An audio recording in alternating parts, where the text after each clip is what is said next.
अनेक शब्दों के लिए एक शब्द। मतलब देखो कई हिंदी व्याकरण हिंदी भाषा में कई सारे शब्द लिखे हुए होते हैं, अगर उनकी जगह एक शब्द ही हम लिखते हैं और उस एक शब्द से वह वाक्य प्रभावी बनता है, सहज बनता है, सरल बनता है, सुंदर बनता है, तो वहां पर हम किसका प्रयोग करते हैं?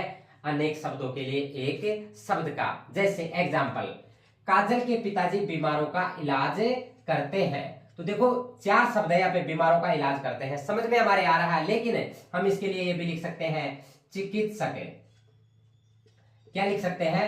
चिकित्सक। देखो काजल के पिताजी चिकित्सक है, तो देखो ये के शब्द है ये, लेकिन ये क्या है? इनसे भी ज्यादा प्रभावी है और हमें पढ़ने में भी आसान लग रहा है। तो यही होते हैं अनेक शब्दों के लिए एक शब्द। तो देखिए परिभाषा, जिन शब्दों का अनेक शब्दों के स्थान पर प्रयोग किया जाता है उन्हें अनेक शब्दों के लिए एक शब्द कहते हैं।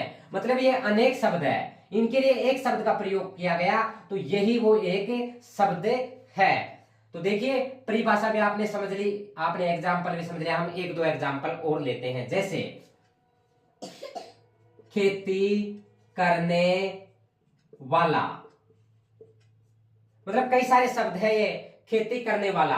तो देखो इसको और भी हम सहज और सरल शब्द बनाए, तो इसको हम ये भी लिख सकते हैं किसान। क्या लिख सकते हैं? किसान। क्या लिख सकते हैं बच्चों हम इसको? किसान।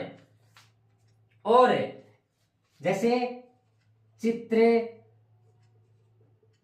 बनाने वाला, मतलब हम कहें कि वह चित्र बनाने वाला है।